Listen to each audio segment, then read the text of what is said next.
Doreen Valiente is a witch, and she believes that witchcraft should never be approached lightly. The amount of silly dabbling in the occult that goes on today scares me.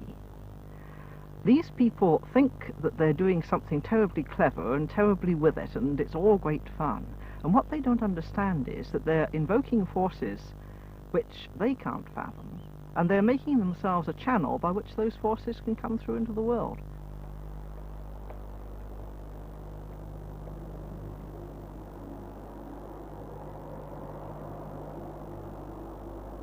The revival of public interest in witchcraft is one of those curious features of life today. But it's very difficult to get at the truth of what it's all about. On one estimate, there are 30,000 people practicing in witchcraft in this country alone.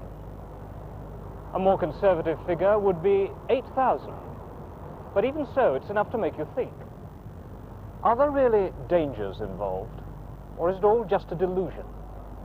And if it is just a delusion, why do so many really quite intelligent people half believe in it? Just what has been going on in this country since the last of the witchcraft laws was repealed in 1951?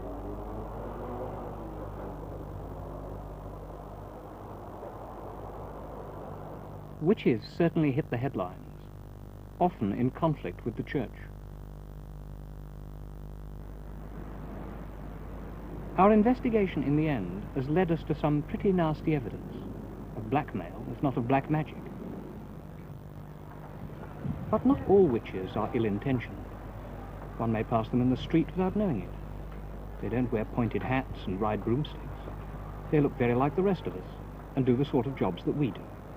I'm a secretary. Well, I'm a restorer. I work in antiques in Portobello. Oh, I've just left school. I haven't started yet. Well, I do spray painting most of the time. Well, at the moment I work in a boutique, but I've been trained in the arts. I'm a tower crane driver. What first drew them to witchcraft? Well, I've been interested in witchcraft since I was 10.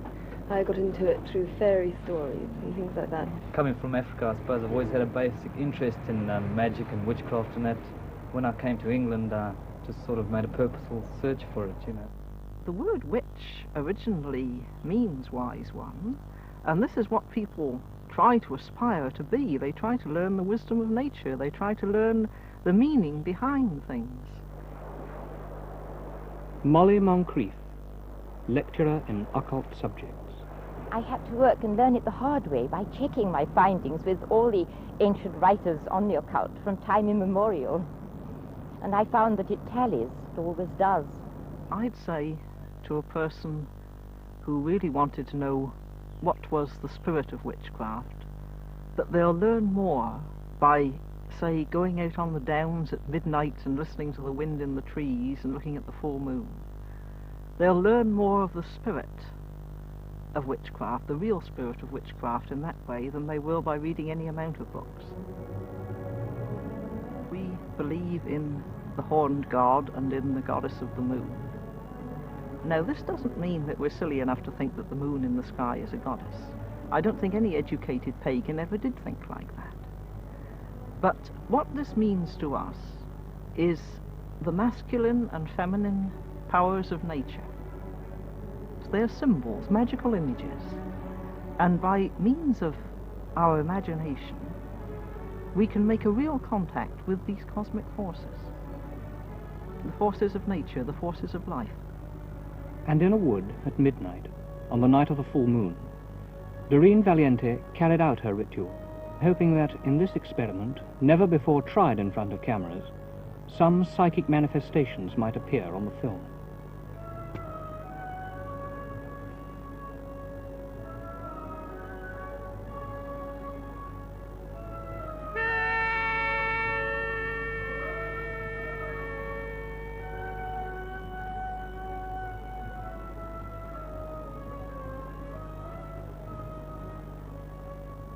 Diana of the rounded moon, the queen of all enchantments here, the wind is crying through the trees, and we invoke thee to appear.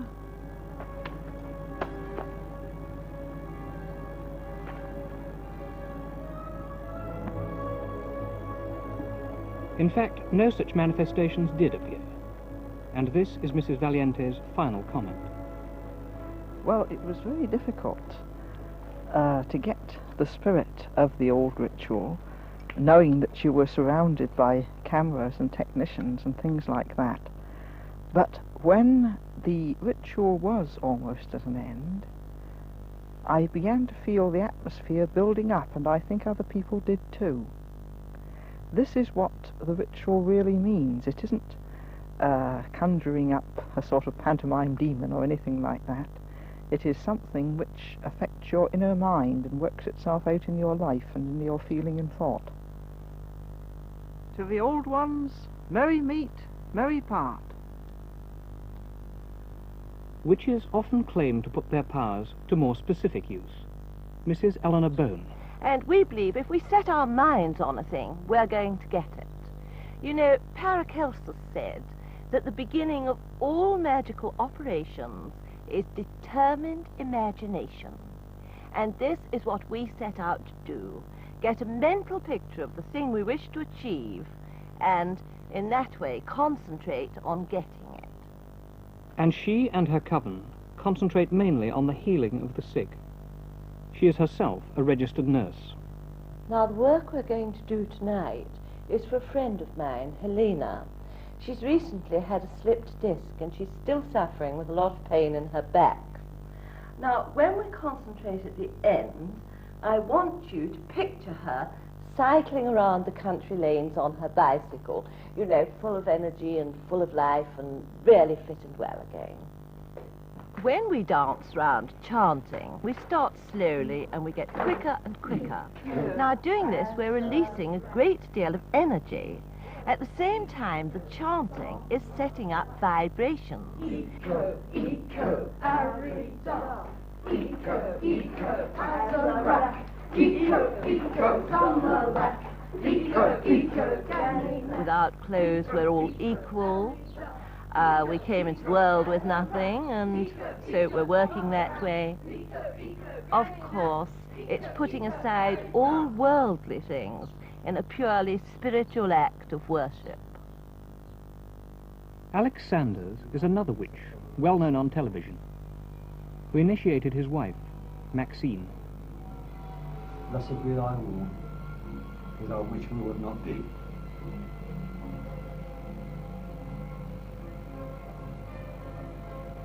Blessed be thy breast formed in beauty. Blessed be thy lips that shall not say. They also claim to use their power these days exclusively for good, or it may rebound upon them adversely. At the moment I'm connected with research for a cancer cure with a very famous professor from Munich. My first experience was with my mother. She was suffering from cancer of the throat. And Alex was visiting us, and he said, all right, we'll see what we can do about it. And we switched the light off and sat there for about 10 minutes in silence.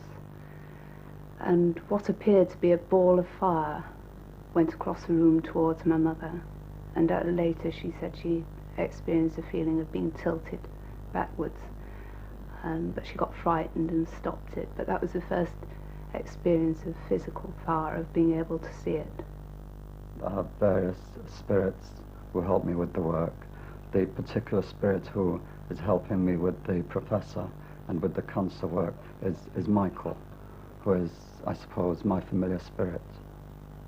He helps me, been helping me now for 5-6 years, very reliable. The result of this cancer experiment has still to be published.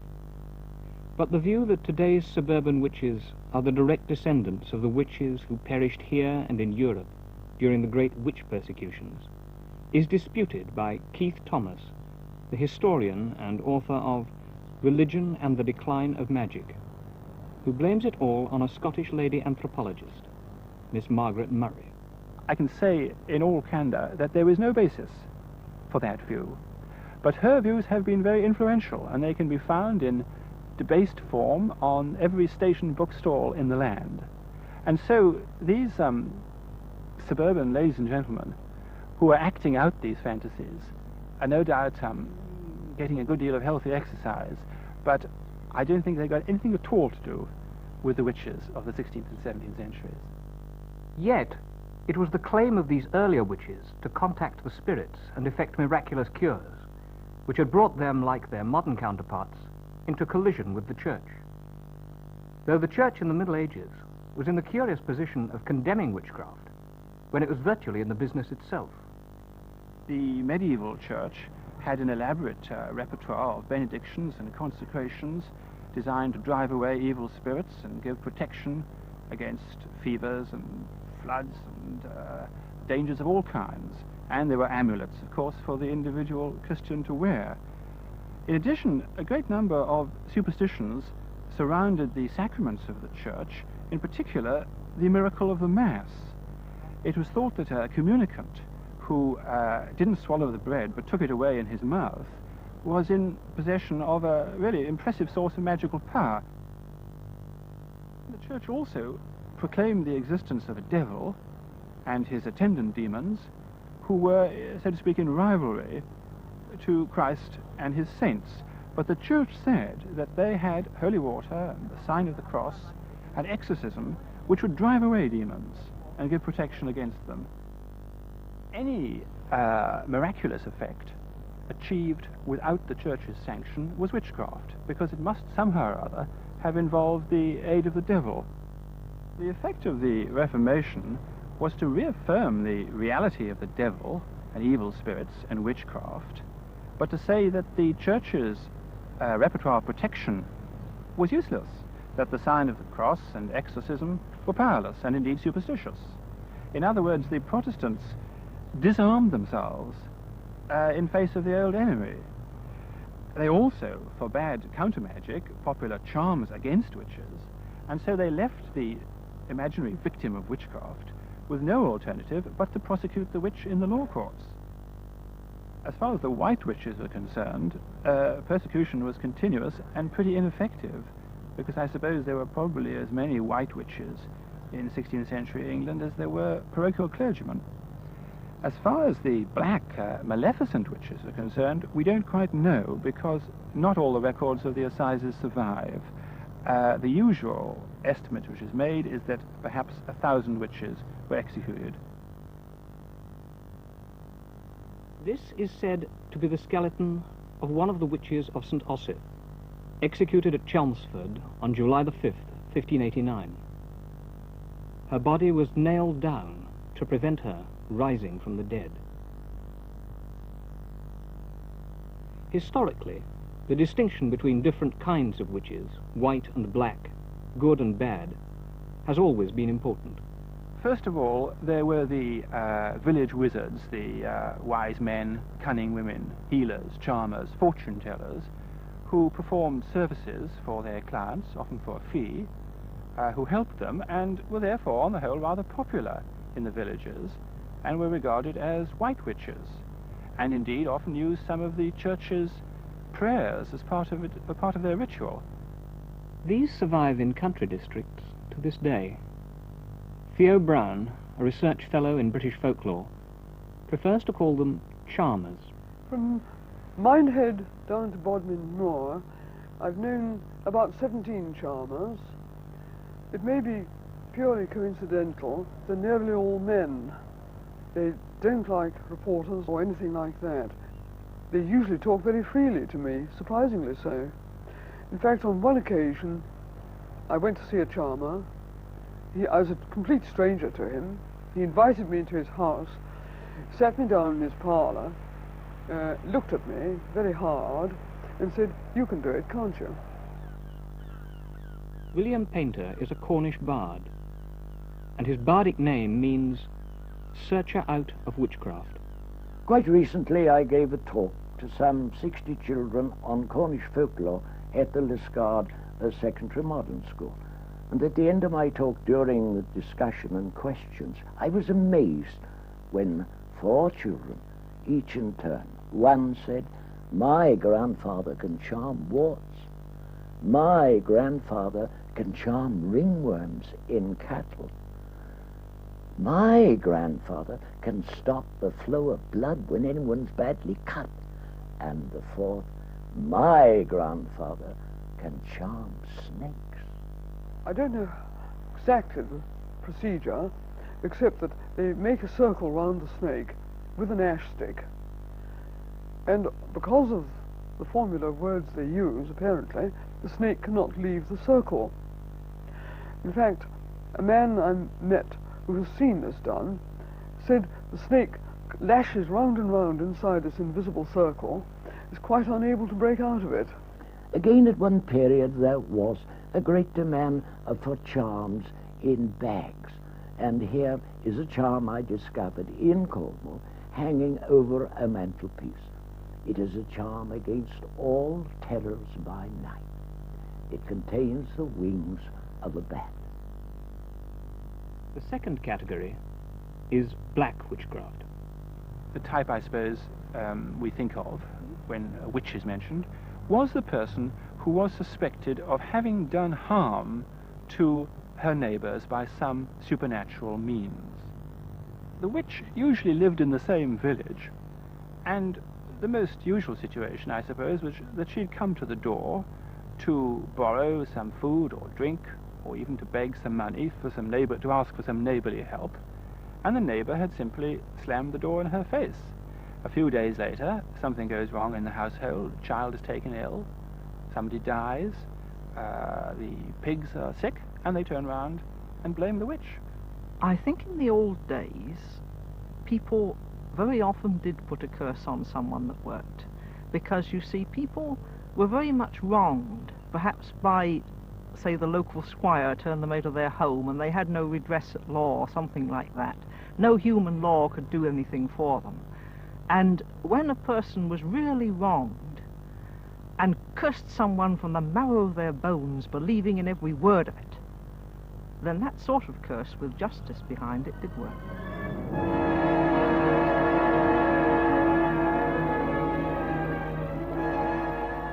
Nor are maleficent witches unknown today. I recently heard of a grey witch who blighted a neighbour's cattle over the hill, and a bishop went and remonstrated with her about this. He asked her, "Are you responsible for this?" And she said, "Oh yes," openly boasted about this. People often had their cattle ill-wished, bewitched, overlooked, and they were told to take the heart of the animal that had met with a mysterious end, pierce it with nails and pins and horseshoe nails, and put it in a chimney, and all would be well. But even in rural witchcraft, all wasn't always well. In 1945, on the slopes of Meehan Hill, an event took place which brought witchcraft into the national dailies. A particularly gruesome murder was committed, which soon became known as the witchcraft murder. A hedge cutter in his 70s, his name was Charles Walton, was murdered on the 14th of February, St. Valentine's Day. He was battered to death with a stick, and he was pinned to the ground with his own pitchfork, which was thrust on either side of his neck, through the neck. A sign of the cross was cut on his chest with his own billhook.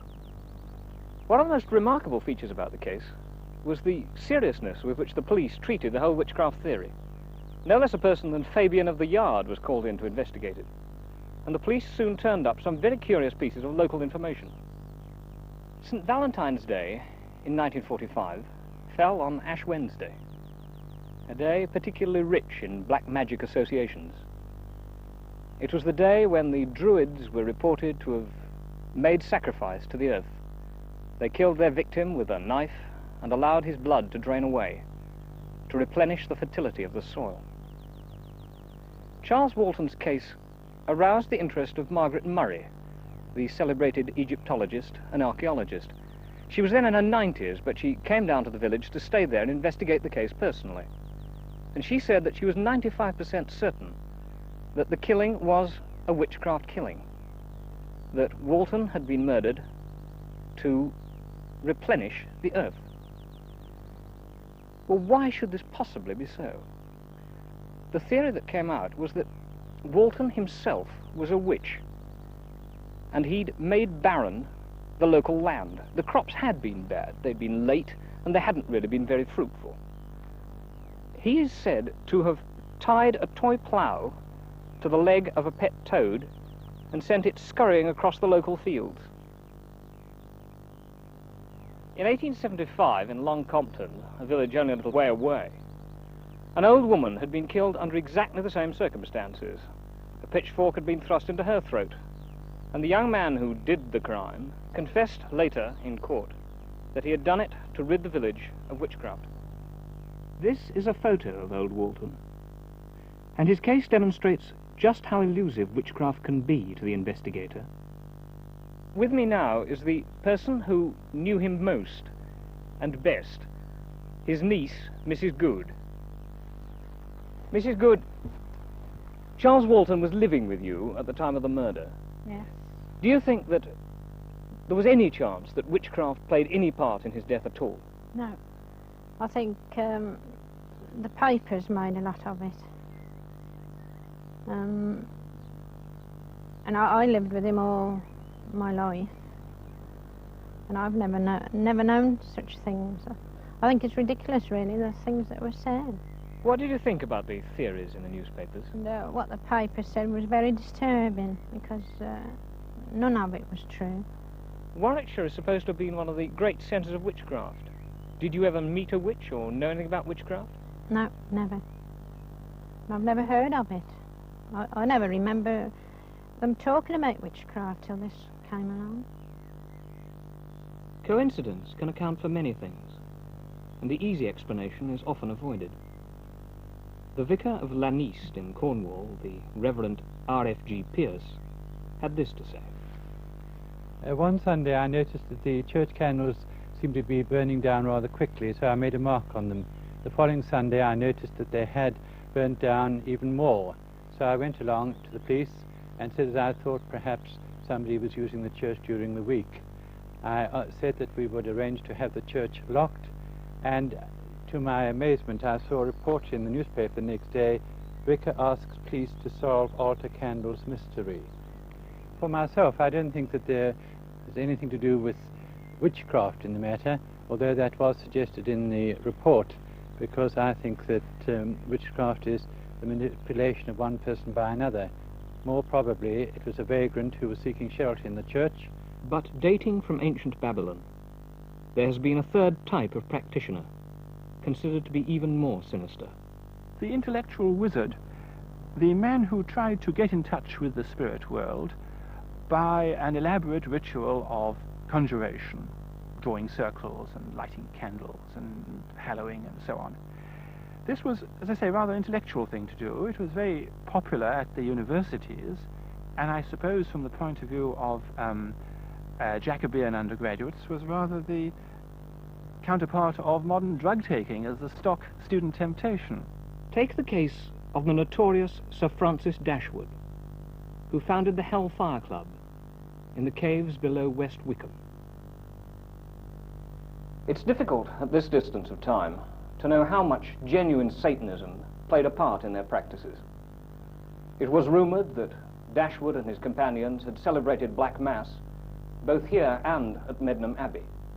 Dashwood himself was an intensely religious man in some ways, and it was rumoured that there was a secret passage leading from the caves down here to the church on top of the hill, and that Dashwood's parson worshipped God above and Satan down here.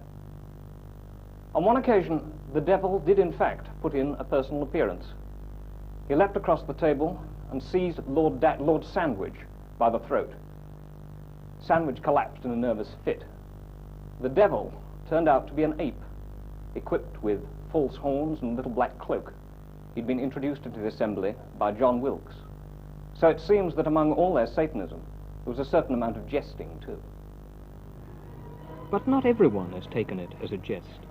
For many, Satanism promises a shortcut, a guarantee of power and pleasure in this world, and its adherents seriously believe that a demon or emissary of Satan can be called down to do their will. The myth of Satan and his human servants continues to the present day. This is the Church of Satan at San Francisco, where Anton LaVey, the high priest, says, "Live is evil spelt backwards." He therefore reverses everything in the Gospels. Hate your enemies, he says, and if someone smites you, smash him. Hail Satan! Hail Satan!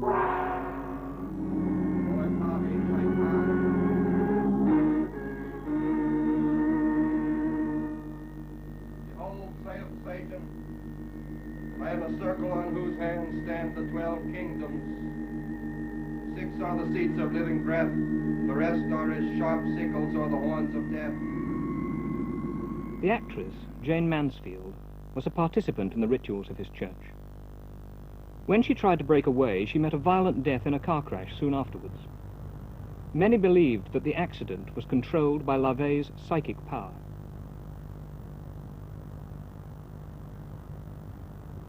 And when Charles Manson and his satanic family were found guilty of horrible ritual murders, the public realized that the gap between fantasy and practice had narrowed alarmingly. Also, it's been coming nearer home. The desecration of this cemetery at Basingstoke last Easter could, of course, have been the work of hooligans. But since it seemed to require such frenetic energy, Satanists cannot be ruled out.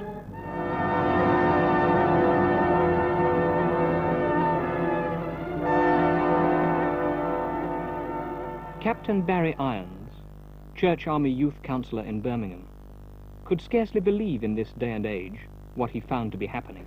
I'm told by a large number, and I do mean a large number of young people who've come to see me, that very often the first time they have been taken to a party where witchcraft has been involved, they have been initiated, which largely means, of course, that they're laid on the altar and the sacred signs are made on their body with animal's blood.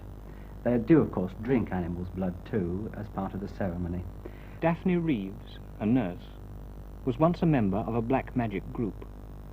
Well, I was working in London at the time, and I was sharing a flat with 3 other people, and 2 of them one night said, would you like to come to a meeting with us? I'm sure you'll find it interesting. And I did so.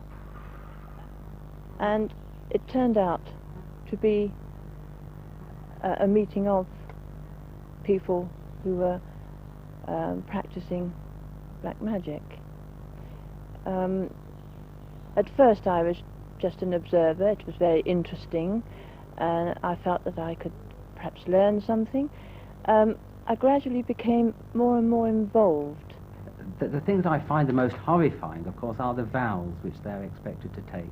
And these are the things which hold people, of course, to the group long afterwards. One of the vows is, of course, first of all, that you promise to forward the work of our Lord Satan, Lord of Earth. The second thing is, of course, you vow to be loyal to the Abuddon, who is the leader of the coven. Another thing is that you must break the faith of a Christian. And this is interesting because a large number of the young people have been once members of the Christian church. And you do take a vow, which is a trophy, in fact, to break the faith of a Christian. And the last one, which is even more frightening and horrifying, that you will get a man of influence or responsibility into a compromising situation. And this largely means sexual activity, where through the photography and the taping of what goes on in a prearranged room, there is a hold on that person for blackmail, and in some sinister way, it is possible for certain people to have a hold on some of the decision-making of this country through such things as blackmail and witchcraft. There are many other practices, but I think these are the most horrifying. Now, this sounds a little bit unusual. It could be taken by many people as just not being on, but I'm afraid it is on. And once you start taking part in this as a young person, all this can be very mentally upsetting. I became aware of the intensity of my thought, which could be very evil and very effective. If you read old books and you imitate occult practices and you seek after the devil, there is a way in which you begin to think evil and be evil.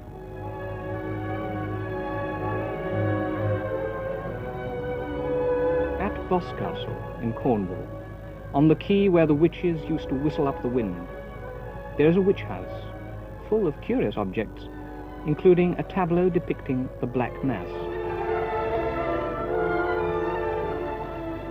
Its owner is Cecil Hugh Williamson, who gives his own account of what goes on behind the scenes of a seemingly innocuous organization. Today, we have got this very sound and practical system, which after all is the basis of all spy systems, and any Russian person running an intelligence service, or German or French, would recognize it at once. You've got the cell system, where the cell works, but it has its link man. So, you can imagine this scene. As a local coven of a district has its meetings every once in a while, and so what happens is that you find a group of people making tracks to the meeting place, but they don't all drive there and arrive and fill up a car park. No, for secrecy and security, what they'll do is they'll go in their Austin 1000s or what have you, and will gather at, if there's a lot of them, they may use 2 pubs, so that you have no more than 5, 6, 8 people meeting at a pub at the end of the thing. They'll leave some of the cars there and go off in 1 or 2 cars, and they will then drive off to this country house or maybe a farmhouse. And in appearances, it's exactly what it is, a pleasant house, living in the country, possibly retired people, nicely kept gardens, cars will drive up. Any locals will say, oh, well, Mr. and Mrs. So-and-so are having a little cocktail party and get together. Eventually one of the people will come and say, well, quieten down, everybody, he's arrived. By the word he, they refer, of course, to the man in black, the coven leader. Now, the coven leaders sometimes is seen, but very rarely these days. The system is practically the same everywhere, is that there's a door which is left open and leading into the room where the guests are assembled. People quieten down, shade the lights down a little bit to a quiet light, and a runner, which is the man in black's secretary or scribe, will make all the arrangements. He's like a major domo. And the major thing which they do is that when the preliminaries are done, they start about the business in hand today. Ever since the dawn of time, there have always been people that want things. They want somebody else's wife, they want health, they want youth, they want this, that, and the other. And the witch, as the word witchcraft says, they are in trade. It's a business. You pay your money and you get a result for it. And so with the witchcraft business and all the witches, they've always referred to their customers as wanters, because that is exactly what it is. If you can't get it in the shop down the street, if the law doesn't provide it for you, well, then you go to the witch. I did a magic ritual in reverse, and within a year I owned a 26-roomed house. Within 2 years I was worth £250,000. Within 5 years I'd gone through nearly £750,000 by the use of black magic. How do you join? Oh, that's probably the most common question that I'm asked. All sorts of people are dead keen to become witches and join witchcraft covens. Well, the short answer to that is you don't join. The witches select their replacements very, very carefully, and anybody with a little bit of common sense who sits down and gives it a little bit of thought will see why. After all, you're going into a most exclusive organization whose work, mostly for their wanters, is beyond the law. In fact, let's be blunt about it. You join a witchcraft coven and you may, are almost certain to at some time, be a murderer or a murderess. The reason that I drew away from it was because the first person to help me with the ritual was my sister. She was involved with me in a shooting incident. There are times in this world when people have said it, often in best of families, be better off if he was dead. That little sentence, if you think about it, is not an isolated or a rare thing. It's all too common. There are many, many women and men up and down the countryside who loathe and detest people. And they are the people who go to the witches and ask for that very useful, expensive, and practical service, elimination. I think a black magician like I was, if I'd gone on much further, I probably would have started to use human sacrifice, animal sacrifice, then human sacrifice, and probably degenerated and maybe committed suicide or been executed for murder, or whatever the penalty is for taking human life. Nowadays I try not so much to have a guilt complex about it, but try to make amends. once they try to come out of the group, tremendous pressures are put upon them. They don't let them go very easily. They know where they're working, for instance, they know where they're living, they even know who their boyfriend or girlfriend is. I had been a member for 5 years, and the road back, I don't think anybody should underestimate how very difficult it is, you know, to do this. Nasty notes pinned to a jacket, a note put on your typewriter, a cat's heart or testicles found in your jacket pocket, all these things which break down your moral resistance. A person standing outside the gates of your factory asking you to come to another party or telling you when the next large meeting of the witches is. The offering you of drugs, because largely you will have an appetite for certain soft drugs. The other thing is that it seems, and I cannot understand how it works, that they do seem to be able to know what each other are thinking. There is a kind of a telepathy, a thought wave from the abundant to the person. I can't understand this. I still find it hard to believe. Their power is great, and they have a very long arm, and I think that I don't think one can experience this and come away unscathed. I think something is bound to be left. You're bound to have scars. How do they eliminate a person? Well, broadly speaking, there are two methods. One is that you use the practical things which are already on this earth. By that I mean you can poison a person or such like things. On the other, which is more interesting and actually the one they prefer to use, you make use of the spirit forces. Now that may sound a very tall order to you, but it comes in the category of mesmerizing a person, influencing their mind and controlling them. I'll give you an example.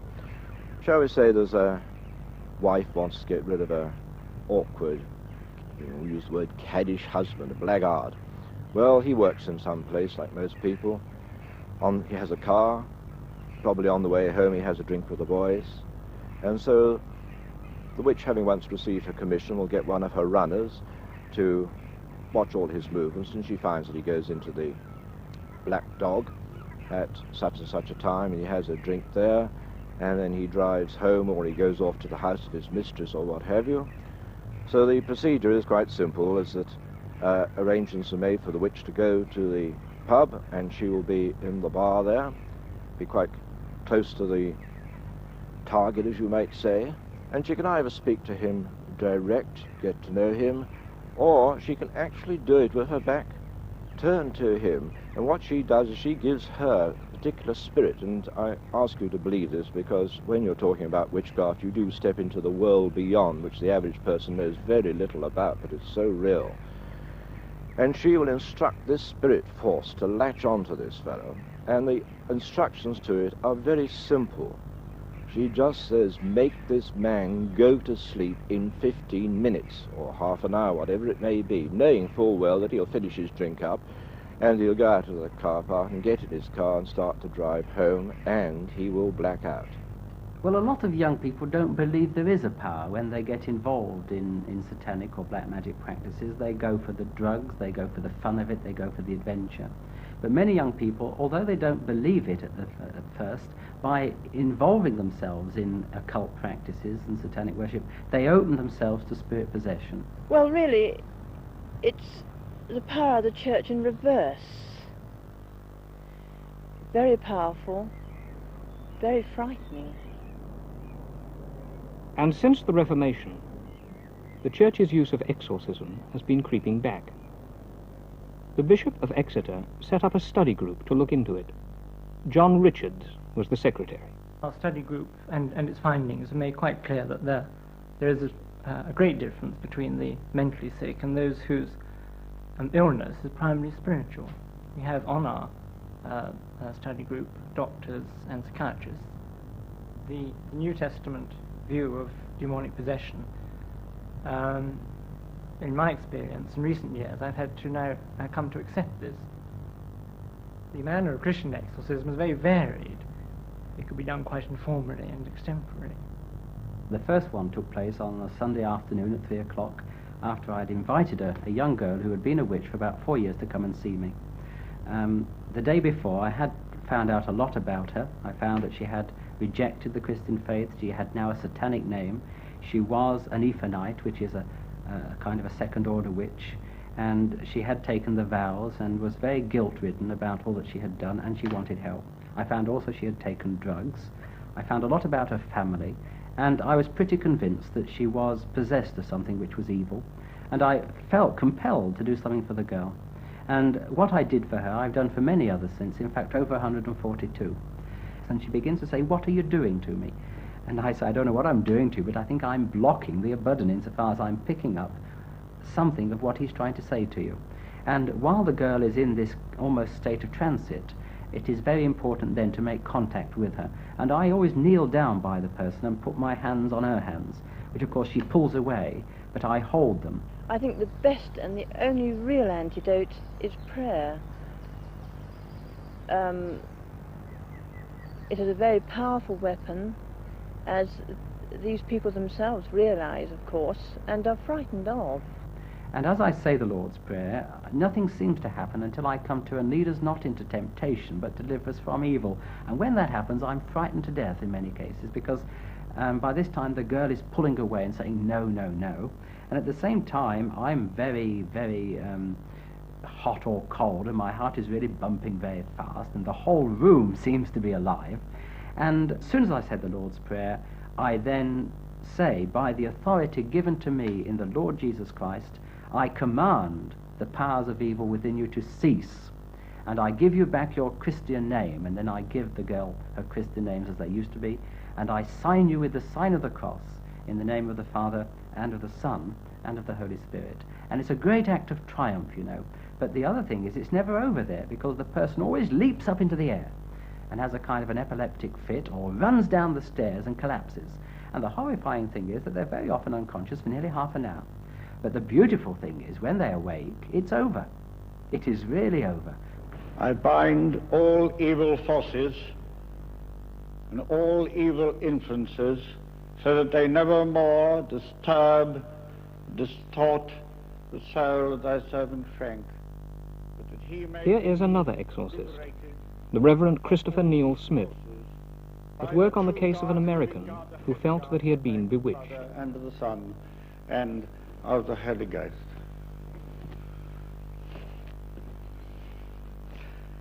Let all witchcraft, sorcerer, and black magic fly from hence. A man believes that his mother, when she was pregnant, was given a witchcraft potion. And I exorcise thee, every unclean spirit, by the true God, the living God, the holy God, that they may never more hold tyranny over thy soul, and give place to Christ, his power, his pardon, and his peace.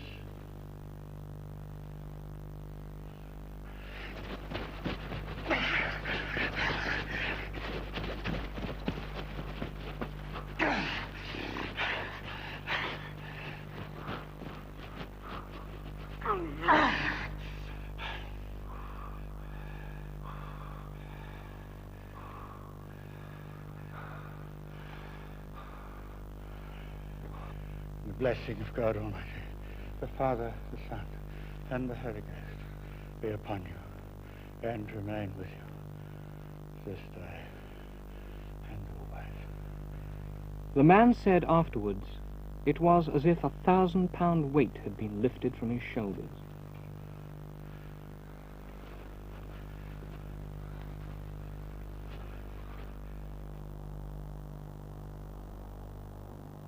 What then are we to conclude? Are witchcraft beliefs basically of the same order as Christian beliefs? Or are the witches practicing the oldest religion in the world, inheritors of a fertility cult dating back to man's first days on earth? Is there really a supernatural witchcraft power, something basic to the human race, which the modern world has lost? Or is it all self-delusion, hysteria, a kind of madness stemming from man's confused understanding of himself? Freud said of demons, "We speak as if they invade us from the outside, but demons are our bad desires, which have been repressed, Here is Irene Champanin, a Jungian psychotherapist. Well, I'm very dubious about the word witch. Could mean anything. I mean, sometimes people call me a witch if I have a hunch about something that's going to happen or something that they didn't think I knew, which is just purely an intuitive woman. Everybody's born with power. I think it's if they have the awareness.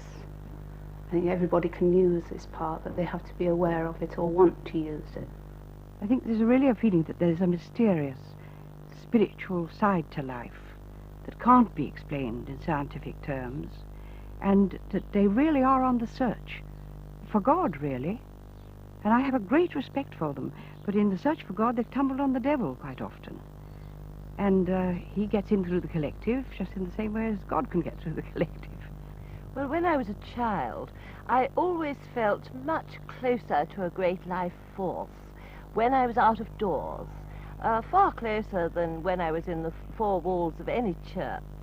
Well, the thing that makes people turn to witchcraft is primarily they're dissatisfied with their religions. They're looking for something.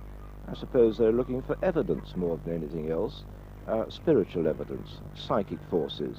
The point about witchcraft is that it's a self-confirming system.